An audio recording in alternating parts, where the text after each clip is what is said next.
The scent of rain-soaked earth always brought him back to her.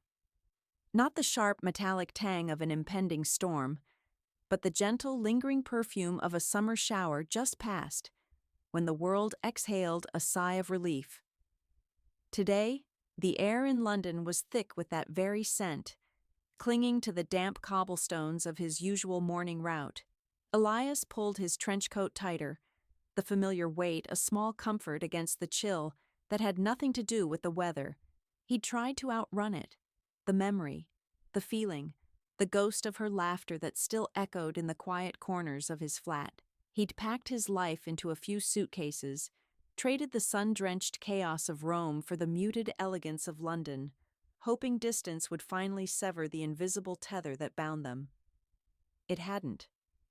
A florist's window, bursting with vibrant hydrangeas, caught his eye. Blue, her favorite.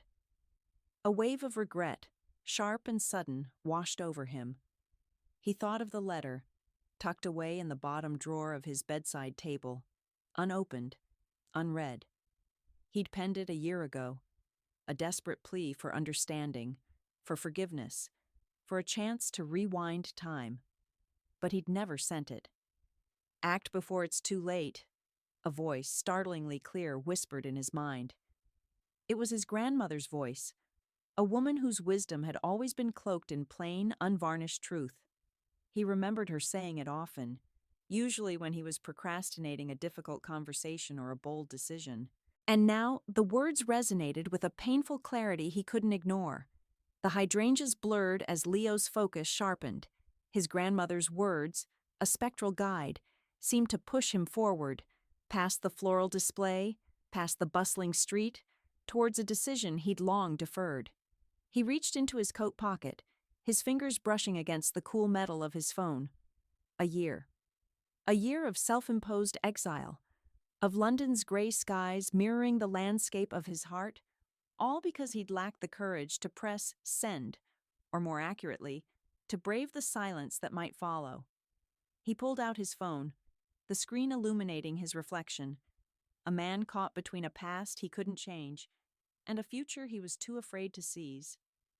He scrolled through his contacts, past countless names, until he found hers. Elena. The name itself was a whisper of summer nights and laughter, of arguments that ended in passionate reconciliations, of a love that had once felt as boundless as the Roman sky. His thumb hovered over the call button, a tremor running through him.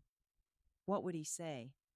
What could he possibly say that hadn't been said, or left unsaid, so many times before? The letter, still hidden in his drawer, contained sentiments he'd meticulously crafted, polished, and then deemed unworthy of her eyes. But his grandmother's voice, insistent, cut through his hesitation.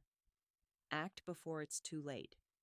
The simple truth of it was a hammer blow to his carefully constructed walls of regret.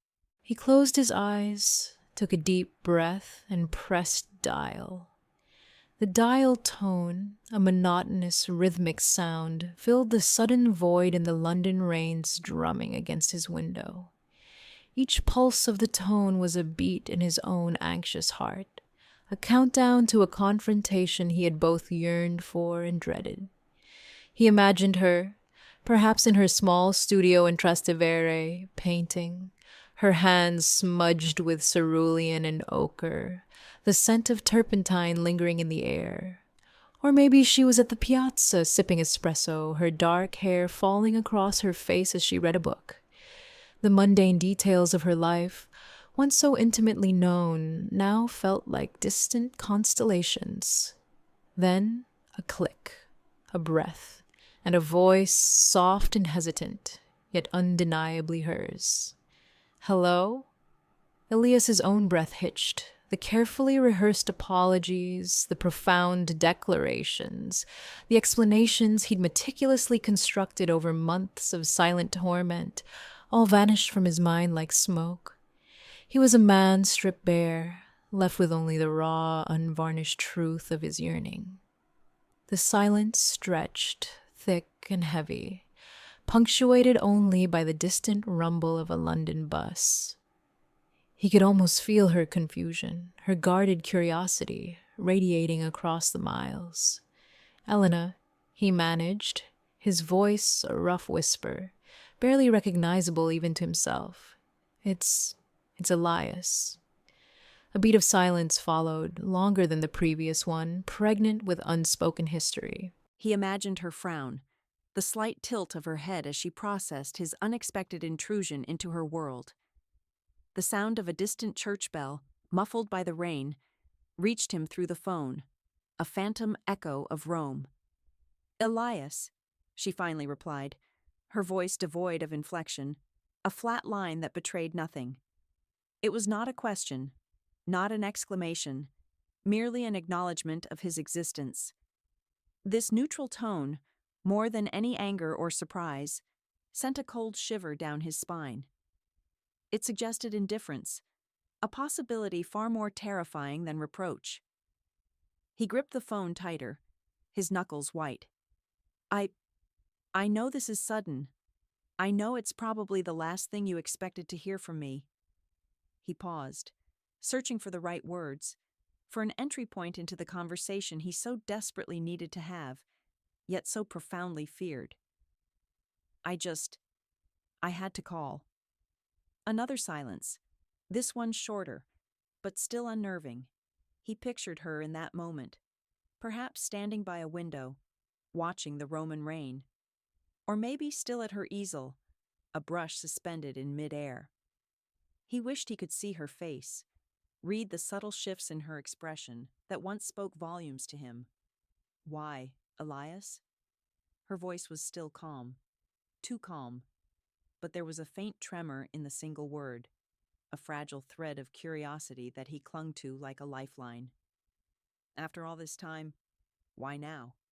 The question hung in the air, a delicate accusation veiled in apparent composure. It was the question he had dreaded, the one for which he had no easy answer, no neatly packaged explanation.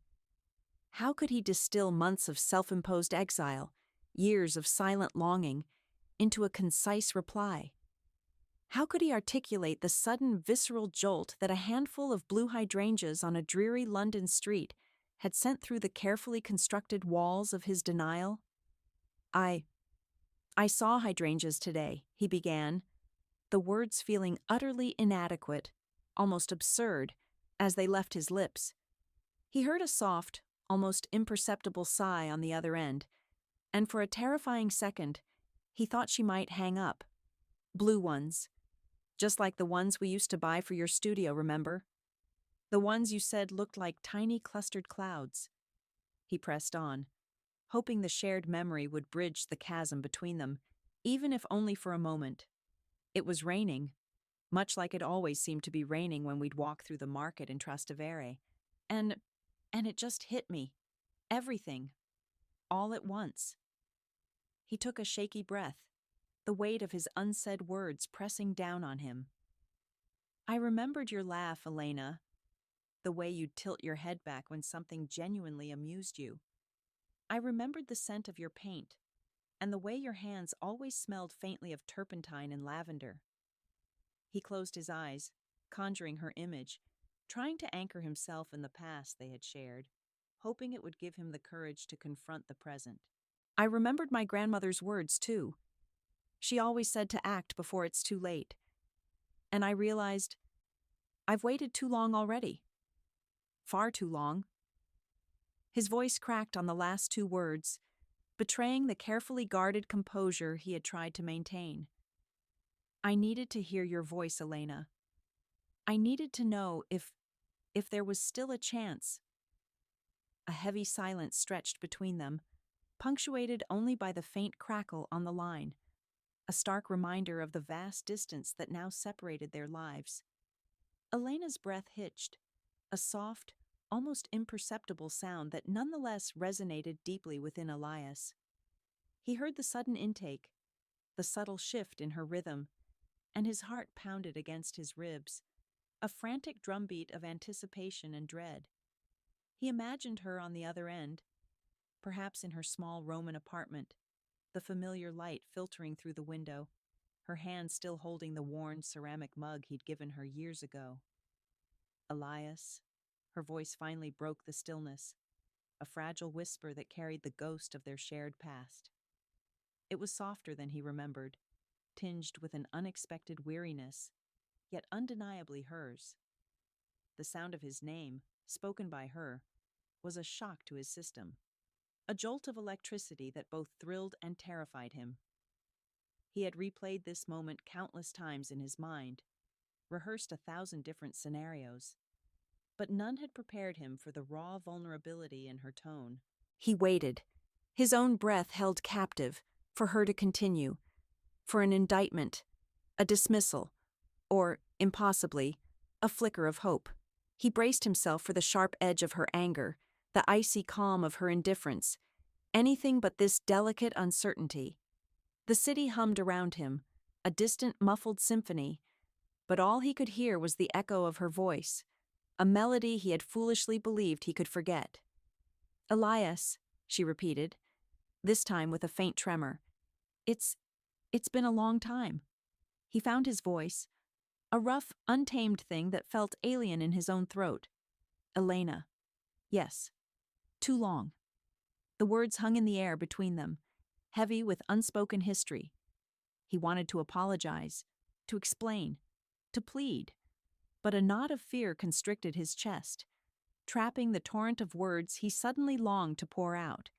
He imagined her on the other end, perhaps still in Rome, the city a vibrant canvas behind her, or maybe, like him, she too had sought refuge elsewhere.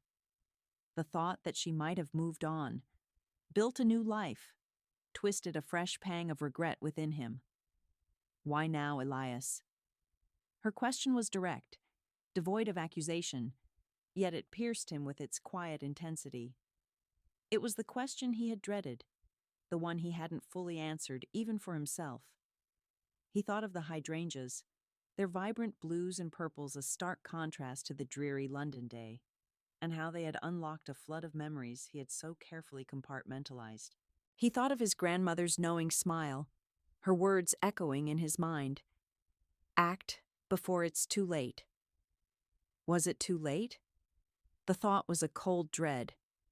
I saw hydrangeas today, he began, the explanation feeling absurdly inadequate even as he spoke it.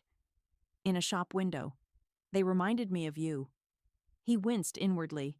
It sounded weak, sentimental, a poor excuse for a 5-year silence. He took a breath, forcing himself to be more honest. And I've been thinking. A lot. About everything. About us. He paused, listening intently for any sound from her end, any sign of her reaction. A faint sigh, almost imperceptible, was all he heard. I needed to call you, Elena. I had to. The silence that followed stretched, taut and thick, across the miles and years that separated them. Elias's heart hammered against his ribs, a frantic drumbeat in the sudden stillness. He imagined her on the other end, perhaps in her small Roman apartment, the one with the balcony overlooking the bustling street, sunlight streaming in through the open windows, so different from the gray London afternoon enveloping him. Was she standing, pacing, or had she sunk into a chair, the phone clutched in her hand? He pictured her brow furrowed in thought. Her dark eyes, usually so expressive, now unreadable. Then a voice, softer than he remembered, yet unmistakably hers, broke the spell. "Elias," she said, and the single word was a question, an accusation, and a whisper of something he couldn't quite decipher, all at once. There was no anger, no immediate reproach, only a profound weariness. 5 years, Elias. 5 years of silence. And now hydrangeas? A brittle laugh, devoid of humor, escaped her. Is that truly why you called? He closed his eyes, the image of her face etched in his memory, vivid and heartbreaking. No, he admitted, his voice rough with emotion. Not just the hydrangeas. They were just the trigger, the catalyst. I've been carrying this with me, Elena. This regret, this unfinished conversation. It's been a weight. He swallowed hard, the lump in his throat making his next words a struggle. I know I hurt you. I know I left things unsaid. And I know it's probably too late. But I needed to try. I needed to tell you how sorry I am. For everything. A long silence stretched between them, punctuated only by the distant hum of Roman traffic from her end and the drumming rain against his London window. Elias imagined her on the other side, perhaps at her apartment, the one overlooking the Spanish Steps, where they had shared so many sun-drenched mornings. He pictured her fingers tracing the rim of a forgotten teacup, her brow furrowed in thought, or perhaps in a familiar gesture of resignation. The weight of those 5 years pressed down on him, a tangible thing that seemed to constrict his lungs. He had offered his apology, raw and unvarnished, and now the ball was in her court, a terrifying, beautiful sphere of unknown possibility. Finally, her voice returned, softer still, imbued with a fragile vulnerability that pierced him far deeper than any anger could have. Sorry, Elias, she repeated, the word a delicate echo. Sorry for what, exactly? For leaving? For the way you left? For forcing me to piece together why you vanished without a word, like a ghost in the morning fog? Her voice hitched slightly, a tremor that spoke volumes. Do you have any idea what that felt like? To wake up one day and find your entire world had just evaporated? He wanted to interrupt, to explain, to offer 1,000 excuses and apologies, but he held back, knowing she deserved to be heard, to pour out the pain he had inflicted. He deserved to hear it.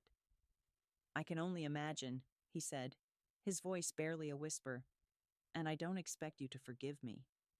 Not now, maybe not ever. But I needed you to know that it wasn't easy for me either, that my silence was born of cowardice, not indifference. I was afraid, Elena. Afraid of what we had, afraid of what it meant, afraid of losing myself. He paused, searching for the right words, the ones that might bridge the chasm between them. But that's no excuse. It was wrong, and I've regretted it every single day. A heavy silence descended, thick with unspoken words and years of simmering resentment. Elena's breath came in shallow gasps, her chest rising and falling visibly through the phone line, a physical manifestation of the turmoil within her. Elias could almost feel the weight of her gaze, even across the miles, dissecting his every syllable, searching for artifice or sincerity. He gripped the phone tighter, knuckles white against the black plastic, bracing himself for the inevitable severing of the fragile thread connecting them. Then a sigh escaped her lips, long and ragged, carrying with it a hint of exhaustion, perhaps even a flicker of understanding. Afraid, she repeated, the word tasting bitter on her tongue.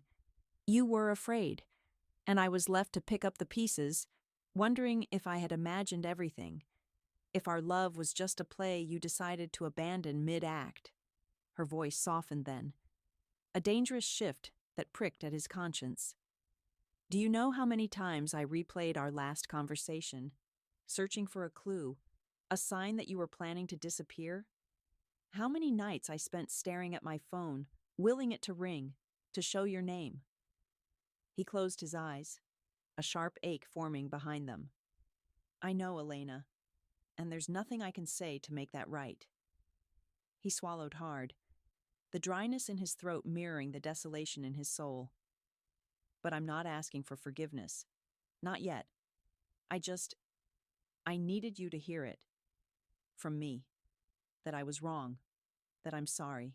Truly sorry for the pain I caused you. The words felt inadequate, hollow against the enormity of his transgression, yet they were all he had. He waited, suspended in the unbearable quiet, for her verdict. The silence stretched, thin and brittle, across the miles that separated them, each second an eternity in Elias's estimation. He heard the faint rustle of fabric, perhaps her shifting weight, and the distant hum of city life, a stark contrast to the quiet tempest raging within him. He braced himself, expecting a torrent of anger, a definitive severing of the fragile thread that still connected them, or perhaps, worst of all, a cold, indifferent dismissal. Instead, when Elena finally spoke, her voice was a whisper, laced with a weariness that pierced him far deeper than any accusation. "Sorry, Elias? You're sorry?" A brittle laugh escaped her, devoid of humor. "Do you have any idea how much that word means to me now? How little it means when it comes from you?" There was no malice, only a profound sense of exhaustion, as if she had battled ghosts for years and was simply too tired to fight anymore. "I don't need your apologies, Elias. I needed you. I needed you to be brave, to talk to me, to stay." A fresh wave of guilt washed over him, a cold tide that threatened to drown him. He had been so consumed by his own fear, his own perceived inadequacy, that he had failed to see the strength she possessed, the steadfastness she offered. He had retreated into himself, a coward, while she had been left to face the ruins of their shared world alone. "I know," he managed, his voice raw. "I failed you, Elena, in every way that mattered." He took a shaky breath, the London rain still drumming a mournful rhythm against his window, mirroring the ache in his chest. "But I'm here now. I'm not running anymore. And if you'll let me, if there's even a sliver of hope, I want to try. To make amends. To show you that the man who loved you, truly loved you, is still here, beneath all the fear and the mistakes." He held his breath, the weight of his plea hanging in the air, a desperate offering on the altar of their broken past. The silence that followed was a chasm, deeper and more terrifying than any ocean. Elias gripped the phone tighter, his knuckles white, his heart hammering against his ribs like a trapped bird. He imagined her on the other end, thousands of miles away in Rome, her expression unreadable, her mind sifting through years of shared laughter and whispered promises, now tainted by his desertion. He pictured the way her brow would furrow when she was deep in thought, the slight tilt of her head, the gentle curve of her lips that he had once known so intimately. He had broken that trust, shattered that intimacy, and now he was begging for a chance to piece it back together, knowing full well that some cracks could never truly be mended. Then, a sound. Not a word, not a sigh, but a faint, almost imperceptible catch in her breath, like a single tear held back at the precipice of falling. It was enough. It wasn't a rejection, not yet. It was a sign that she was listening, that she hadn't simply hung up, that the connection, however fragile, still existed. He wanted to fill the void, to pour out every apology, every regret, every lingering feeling that had festered in his soul since he left. But he held back, forcing himself to breathe, to give her the space she needed. The rain intensified outside, a sudden downpour, as if the sky itself was weeping for their fractured history. He closed his eyes, bracing himself for whatever came next, ready to accept her anger, her indifference, or perhaps, just perhaps, a flicker of understanding. The silence stretched, thick and heavy, punctuated only by the drumming of rain against his London window and the frantic beat of his own heart. He imagined her miles away in Rome, perhaps standing by her own window, watching the same sky, feeling the same melancholic weight. What was she thinking? Was she remembering the arguments, the harsh words, the slow, agonizing drift apart? Or was she recalling the warmth of shared laughter, the quiet comfort of intertwined hands, the whispered promises under a Roman moon? He yearned to know, to bridge the chasm that had opened between them, but the words still eluded him. He had rehearsed countless apologies in the lonely echo chambers of his mind, each one feeling inadequate, a pale imitation of the profound sorrow he carried. Finally, her voice, soft and hesitant, cut through the static of his anxiety. "Elias?" It was a question, an affirmation. A fragile thread spun across the vast distance. The sound of his name, spoken by her, felt like a forgotten melody, both sweet and painful. It was not the fiery retort he half expected, nor the cold indifference he feared. It was simply his name, imbued with a history that spanned years, triumphs, and failures. He opened his mouth to speak, but found his throat inexplicably tight, choked by the sudden resurgence of emotions he had tried so desperately to bury. He cleared it, a small, almost imperceptible sound, before managing a raw whisper. "Elena, I'm sorry." The words, so simple, so utterly insufficient, hung in the air between them, laden with the weight of everything left unsaid. A beat of silence stretched, taut and agonizing. He imagined her, perhaps sitting by a window, the rain in Rome mirroring the London drizzle, a cup of cooling tea beside her. Or maybe she was standing, poised to hang up, her patience worn thin by years of his emotional distance. Then a sigh, barely audible, like a leaf falling onto damp earth. "Sorry for what, Elias?" Her voice, though still soft, carried an edge he recognized, a subtle sharpness honed by past disappointments. It wasn't accusatory, not yet, but it demanded more than a facile apology. It demanded specifics, truth, the kind of honesty he had always struggled to offer. He closed his eyes, the scent of hydrangeas from the florists lingering in his memory, a bittersweet reminder of happier times. For leaving, for not fighting harder, for letting fear dictate my actions. Each confession felt like chipping away at a wall he had built around himself, a painful but necessary dismantling. He heard a rustle on her end, a faint sound that suggested movement, perhaps her shifting in her seat.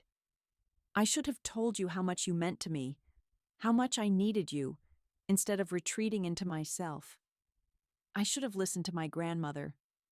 He paused, a wry, self-deprecating smile touching his lips, though she couldn't see it.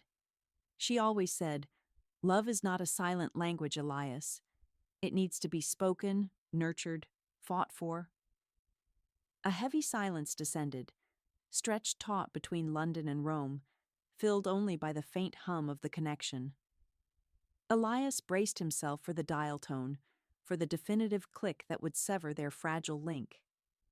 Instead, a sigh, light as a wisp of smoke, drifted through the receiver.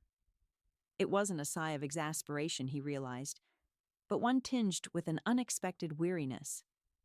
"Your grandmother was a wise woman, Elias." Elena's voice finally returned, softer now, the initial sharpness dulled by the weight of memory. "She always saw through your silences, even when I couldn't." A pang of guilt, sharp and swift, pierced through him. He pictured her in their old apartment, the late afternoon light filtering through the kitchen window, highlighting the silver in her hair as she kneaded dough, offering unsolicited wisdom with every rhythmic press. He had dismissed so much of it then, youthful arrogance blinding him to its profound truth. "I know," he managed, his voice a low rumble. I didn't know how to fight, Elena. Not for something so vital. It felt too big, too important to risk." He heard her take a slow, deliberate breath. The city sounds outside his window, the distant wail of a siren, seemed to recede, leaving only the sound of her breathing, a fragile anchor in the vast ocean of their shared history. He wondered if she was looking out her own window, perhaps at the familiar Roman rooftops, or if her gaze was fixed on some internal landscape, reliving the moments he had so carelessly discarded. He waited, his heart thrumming a frantic rhythm against his ribs, for her next words, for the verdict that would either offer a glimmer of hope or seal his fate in the solitary confines of his regret. A long silence stretched between them, punctuated only by the faint crackle of the phone line. Elias imagined her, perched on the edge of a velvet armchair, perhaps tracing patterns on its worn fabric, her dark eyes thoughtful. He pictured the way her brow would furrow slightly when she was deep in contemplation, a habit he had once found endearing, then exasperating, and now achingly nostalgic. Finally, her voice, soft yet firm, broke the stillness. Fight for what, Elias? For us? Or for the idea of us you clung to, the one that didn't require effort, didn't demand vulnerability? The words, though gentle, landed with the precise weight of truth. He flinched internally. She had always seen through his defenses, a skill he had once admired as intuition, now recognized as an intimate understanding born of shared years. Both, I suppose, he admitted, the confession feeling like a stone lifted from his chest, heavy and cold. I was afraid of losing something I hadn't truly grasped, of shattering a dream I hadn't properly built. He heard a sigh on the other end, not one of exasperation, but of weariness. I'm still afraid, Elena, but I'm more afraid of not trying. Another pause, shorter this time, but laden with unspoken emotions. And the letter? She asked, her voice barely a whisper. The one you never sent? The question hung in the air, a ghost from their past, a testament to his cowardice. He closed his eyes, the image of the crumpled, unsent pages flashing behind his eyelids. It said everything I couldn't say then, he confessed, his voice raw with regret. Everything I'm trying to say now. And what is that, Elias? She prompted, her tone soft, almost fragile, as if bracing herself for a revelation she both craved and dreaded. He could hear the faint hum of London traffic outside his window, a distant counterpoint to the quiet intensity of their conversation. He gripped the phone tighter, the plastic cold against his palm, his knuckles white. That I was a fool, he began, the words tasting bitter on his tongue, yet liberating. That I let fear dictate my actions, that I prioritized some imagined future over the vibrant, undeniable present we shared. That I loved you, Elena, fiercely and completely, and I was too much of a coward to fight for it. He paused, taking a ragged breath. That I still do. The silence that followed was profound, deeper than any he had experienced before. It stretched, taut and fragile, threatening to snap. He imagined her on the other end, thousands of miles away, perhaps in their old apartment in Rome, sunlight streaming through the windows, illuminating dust motes dancing in the air, just as it used to. He pictured her face, the way her brow would furrow in thought, the slight tilt of her head when she was listening intently. Elias, she finally said, her voice a delicate thread. Why now? After all this time? The question was a challenge, a plea, and a broken echo all at once. He knew he owed her an answer, one that transcended the simple explanation of a rainy London day and a florist's display. He owed her the truth, unvarnished and complete. Because the hydrangeas reminded me, he admitted, the absurdity of it almost laughable, yet profoundly true. The color, the way they clustered together, so full of life. They were your favorite, remember? And then I remembered my grandmother's words about acting before it's too late. I've lived with too late for too long, Elena. I can't do it anymore.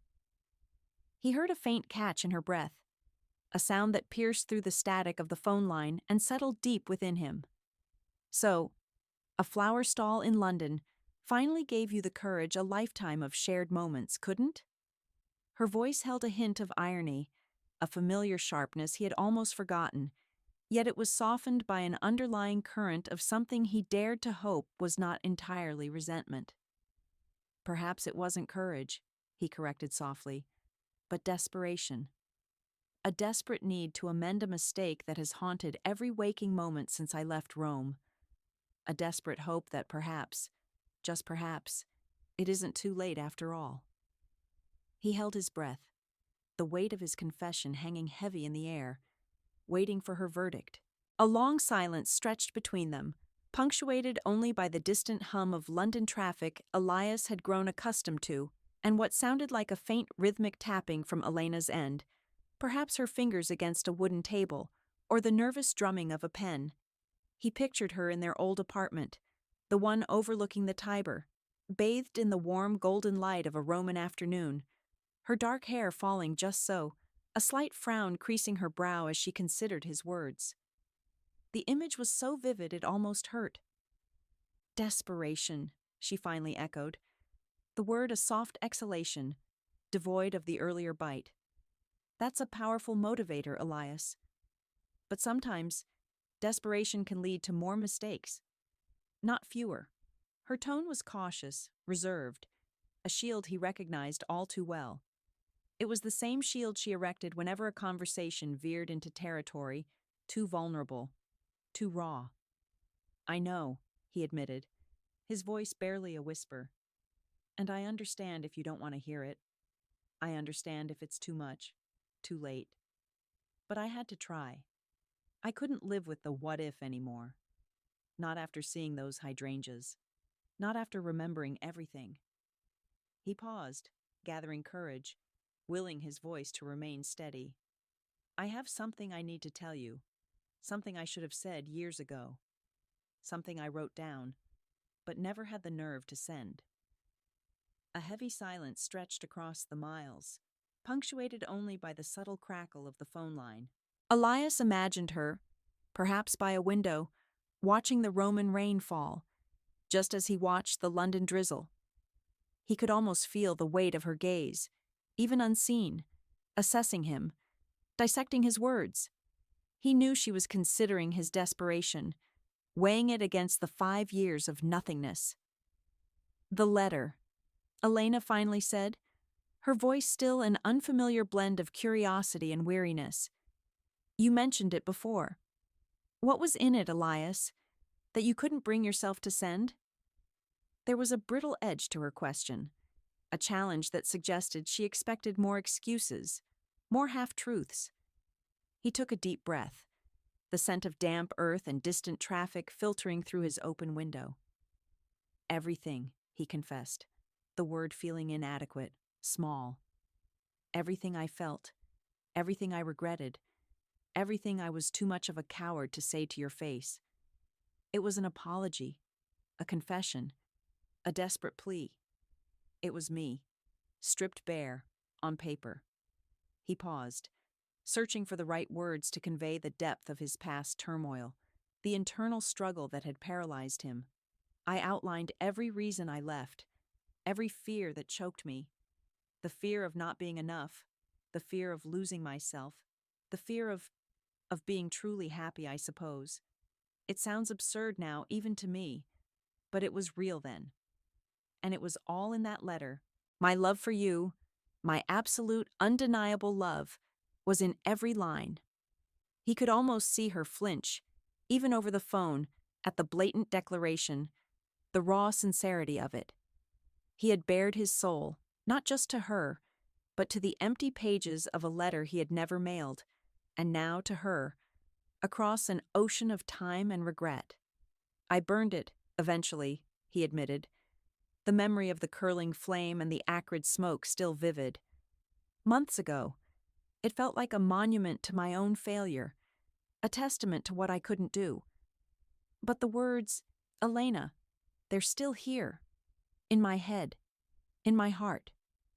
A heavy silence descended, punctured only by the faint crackle on the line, a stark contrast to the storm raging in Elias's chest. He held his breath, waiting for a response, any response, from the woman who held his past, and perhaps his future in her hands. He had laid himself bare, offered up the raw, unvarnished truth of his cowardice and his enduring devotion. Now it was her turn. Then a sigh, long and weary, escaped her lips. It wasn't the sharp, cutting retort he half expected, nor the tearful embrace he secretly, foolishly hoped for. It was the sound of profound exhaustion, of a spirit worn thin by years of unanswered questions and lingering pain. Elias, her voice was softer now, devoid of the earlier sharp edges, yet laced with an ache that resonated deep within him. 5 years, 5 years of silence, and now this grand confession, this self-flagellation over a burned letter. Do you truly believe that words, however eloquent, can simply erase half a decade of absence? Do you think I haven't moved on, haven't built a life where your sudden reappearance is less a miracle and more an inconvenience?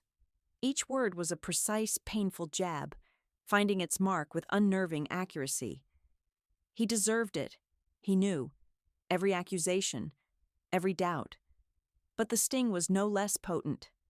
I don't expect to erase anything, Elena, he said, his voice husky with emotion. I know I can't. I had to tell you. I had to finally confess what I should have said 5 years ago, what I should have written and mailed. I know it's late. I know it's incredibly selfish of me to drop this on you now. But I couldn't live with the silence anymore. I couldn't live with the regret. He heard her take a slow, deliberate breath. Regret is a heavy burden, Elias. I know that too. But so is betrayal and abandonment. Do you truly understand the difference between remorse for your own suffering and true empathy for mine? Her question hung in the air, a challenge, a test. He had to prove he wasn't just seeking absolution for himself, but genuinely seeking to understand the wreckage he had left behind. Her words were a mirror, reflecting a truth he had desperately tried to avoid for half a decade. He had been so consumed by his own torment, by the gnawing shame of his flight, that he had perhaps, in his clumsy attempt at reconciliation, overlooked the very raw, enduring wound he had inflicted upon her. Yes, he finally managed, the single word thick with the weight of that realization. Yes, I think I'm starting to, or at least, I'm finally trying to. I understand that my pain, my regret, doesn't diminish yours. It doesn't excuse anything. What I did, it was cowardly. It was selfish, and it left you to pick up the pieces alone. I'm not asking for forgiveness, Elena. Not yet. I'm just asking if you could possibly believe that my wanting to make amends now, however belatedly, comes from a place of genuine understanding of what I took from you, not just what I lost. The line crackled with a silence that felt heavier than before, stretched taut with unspoken emotions. He imagined her, perhaps leaning against a sun-drenched window in Rome, a world away from his gray London rain. He pictured the slight furrow that would appear between her brows when she was deep in thought, the way her lips would press together. Understanding is a long road, Elias, she said, her voice softer now, less sharp, though still laced with a weary resignation that pierced him. And trust? Trust is a bridge that once burned, takes more than words to rebuild. You talk about making amends. What does that even mean to you? After 5 years of absolute silence, what form does making amends take? Her tone held a flicker, not of hope, but perhaps of a wounded curiosity, a tentative probing of the chasm between them. Elias took a deep breath, the chill of the London flat seeping into his bones, a stark contrast to the warmth he imagined surrounding her. It means showing up, Elena, he said, his voice raw with an urgency he hadn't allowed himself to feel in half a decade. It means not running this time. It means facing everything I ran from. It means acknowledging the pain I caused and trying, truly trying, to heal it, if that's even possible. Not with empty promises or grand gestures, but with consistent, honest effort. It means putting you first, for once. It means, if you'd let me, being present. A sigh, soft and almost imperceptible, traveled across the miles. Present, she echoed, the word a fragile question. You were present once, Elias. More present than anyone I'd ever known. And then you vanished. Like smoke. I know, he confessed. The memory of his abrupt departure, a bitter taste in his mouth. And there's no excuse for it. Only a foolish, terrified man who didn't understand what he had until it was gone. But I'm not that man anymore, Elena. Or at least, I'm fighting not to be. I've spent 5 years regretting that day, regretting every day since, and I won't just say I'm sorry. Not truly. I want to be sorry, in a way that matters, in a way that proves I've changed, that I've grown, that I've learned, even if it's just a sliver of what you deserve. He heard a faint rustling, perhaps a shift in her position, or merely the sound of the world continuing around her in Rome. The silence stretched again, but this time, it felt less like a chasm and more like a space for reflection. His heart hammered against his ribs, a frantic bird trapped within his chest. He had laid himself bare, perhaps more so than he ever had with anyone, even with her, in their past intimacy. You speak of growth, Elena finally said, her voice a low murmur. Of learning. But 5 years is a long time, Elias. People change, yes, but some things, some wounds remain. And you expect me to simply believe this transformation over the phone? After a single, unexpected call? There was a hint of something new in her tone now, a fragile thread of skepticism. Yes, but also a flicker of curiosity, a faint ember of what might once have been. What exactly do you propose?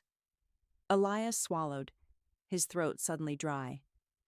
He knew the question was a test, a gauntlet thrown, and he had to meet it with more than just words. I don't expect you to believe anything over the phone, Elena. I expect you to be angry, to be skeptical, to doubt every single thing I say. You have every right to. What I propose, he began, his voice gaining a fragile confidence, is to prove it, to come to Rome. A sharp intake of breath on her end, audible even across the miles.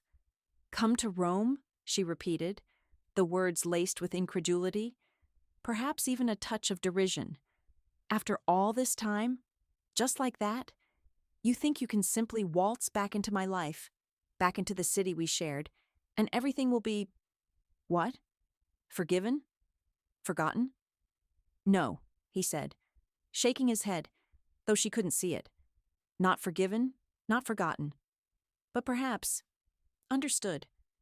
Perhaps, given a chance to explain, to really talk, face to face. I know it's a monumental ask. I know the history we have, the pain I caused.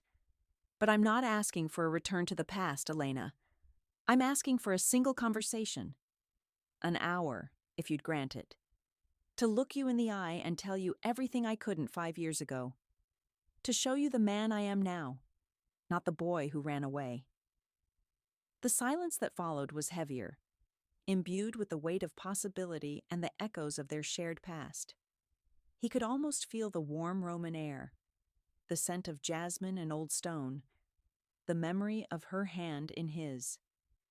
He braced himself for rejection, for the definitive click that would sever their connection once more, perhaps for good. Then her voice, softer now, tinged with a weariness that pierced him deeper than any anger. And what if I say no, Elias?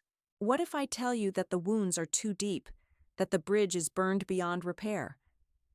Then I will accept it, he replied, his voice barely a whisper, a raw honesty he hadn't known he possessed. I will accept that I waited too long, that I was too much of a coward. And I will walk away, knowing I tried, knowing I finally faced what I should have faced years ago. But at least I will have tried, Elena. At least I won't have to live with the what if anymore. He squeezed his eyes shut, picturing her face, the way her brow would furrow when she was deep in thought. Just tell me, is there even a flicker of a chance? A tiny corner of your heart that isn't entirely closed off to the idea? A long, agonizing silence stretched between them, punctuated only by the faint crackle of the transatlantic connection. Elias held his breath, every nerve ending screaming in anticipation. He imagined her on the other end, perhaps in her small sun-drenched apartment overlooking the Tiber, or maybe by the fountain in Piazza Navona where they'd shared their first gelato, the sound of splashing water a counterpoint to her thoughts. He could almost smell the Roman air, a blend of strong coffee and history, and it twisted a fresh knot in his stomach. Finally, a sigh escaped her lips, a sound heavy with years of unspoken pain. Flicker, she repeated, the word laced with a bitter irony. Elias, do you have any idea what those 5 years were like? The endless nights replaying every word, every gesture, searching for a sign, a reason? The way my heart hammered every time the phone rang, only to plummet when it wasn't you? The slow, agonizing realization that you were simply gone? Her voice cracked, and he heard a faint sniffle. You ask for a flicker of a chance, when you extinguish the entire flame without so much as a goodbye. His own eyes welled up, a sharp, unbidden pain seizing his chest. I know, he choked out, his voice thick with unshed tears. And there's nothing I can say to excuse it, nothing I can do to take back the hurt I caused. But I am here now, Elena. I'm not running anymore. I'm standing still, right here, and I'm begging you to just consider it. To just give me a moment to explain, to try and earn back a fraction of the trust I so carelessly threw away. He heard a distant church bell chime, a mournful sound that echoed his own despair. Please, Elena, just one coffee, one conversation. If after that, you still want me to walk away, I will. I promise. A heavy silence draped over the line, punctuated only by the faint hum of the city outside his window and the distant, almost mocking chime of the church bell. Elias held his breath, every nerve ending taut, anticipating her response. He imagined her in her Roman apartment, perhaps looking out over a sun-drenched piazza, or maybe curled up on a sofa, the receiver pressed to an ear adorned with the small silver hoop he remembered so distinctly. The image was vivid, a torture and a comfort all at once. Then a sigh. Not a gentle exhalation, but a weary, almost defeated sound that seemed to carry the weight of years. One coffee, Elias? Her voice was barely a whisper, devoid of its earlier fire, now laced with an unbearable fragility. After 5 years of silence, after tearing my world apart and vanishing like a ghost, you think a single cup of coffee can mend anything? His heart sank, yet a flicker of desperate hope ignited within him. She hadn't said no. It's a start, Elena. A chance to look you in the eyes, to tell you everything I couldn't say then, everything I should have said, to acknowledge the depth of my mistake, not just with words, but with my presence, to finally be the man I should have been. He swallowed hard, his throat tight. I know it's a monumental ask. I know I don't deserve it, but I'm willing to sit there and absorb every ounce of your anger, your hurt, your disappointment, if it means you might, just might, see a sliver of the truth in what I'm saying. Another pause, even longer this time. He could almost hear the gears turning in her mind, the internal battle raging. He squeezed his eyes shut, bracing himself for the final definitive rejection. He deserved it. He knew that. But the thought of it, the absolute finality, was a cold, sharp blade to his chest. Fine, she finally said. The word clipped, sharp, like a twig snapping. One coffee. But don't mistake this for forgiveness, Elias. Don't mistake this for a second chance. This is an opportunity for you to say your piece, and for me to perhaps finally understand why you destroyed us. Nothing more. Her tone hardened, a defensive wall rebuilt. And don't think for a second that I've forgotten, or that a single conversation will erase 5 years of emptiness. A shaky breath escaped him, a sound he hadn't realized he was holding. It wasn't triumph, not yet, but it was a reprieve. A fragile thread, barely visible, but a thread nonetheless. Thank you, Elena. Thank you. When are you free? I don't know, she replied, her voice still distant, guarded. I'll call you back. And don't you dare try to push me. If you do, this conversation is over, and you'll never hear from me again." "I understand," he said, his voice husky with emotion. "I won't. I'll wait. For as long as it takes." He wanted to say more, to express the overwhelming relief, the sudden surge of hope. But he held back, remembering her warning. He had already pushed too far, too fast, once. He wouldn't make that mistake again. He would wait. He would learn patience. He would do whatever it took, if only for that one cup of coffee. The line clicked, and the dial tone hummed in his ear, a stark contrast to the tumultuous symphony that had just played out. He slowly lowered the phone, his hand trembling, his eyes still stinging. The blue hydrangeas on his windowsill seemed to glow, a silent testament to the fragile bloom of a possibility. The receiver clicked, a hollow sound that echoed the cavernous space Elias felt in his chest. 5 years? 5 years of carefully constructed walls, of rehearsed indifference, shattered by a single tremulous agreement. One coffee, not a promise, not a reprieve, but a fragile thread cast across an abyss.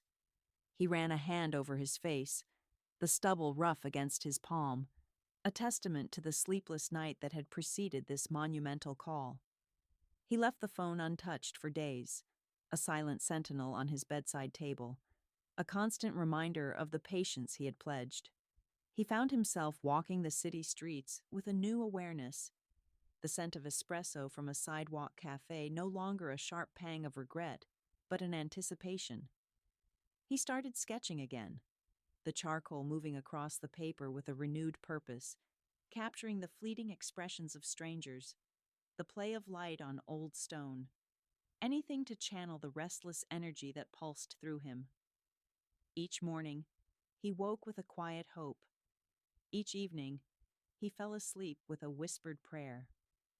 He knew it wouldn't be easy. He knew he had hurt her deeply, and that wounds like those didn't heal with a single apology or a shared cup of coffee. But he also knew, with a certainty that resonated deep within his bones, that this was a chance he couldn't afford to waste. He would wait, however long it took, for her call, for the chance to finally articulate the truth buried beneath years of silence, and perhaps, just perhaps, to find a way back to the woman who had always been the truest north on his compass. Rome awaited, a city of ancient echoes and new beginnings, and Elias was ready to face whatever it and Elena had in store.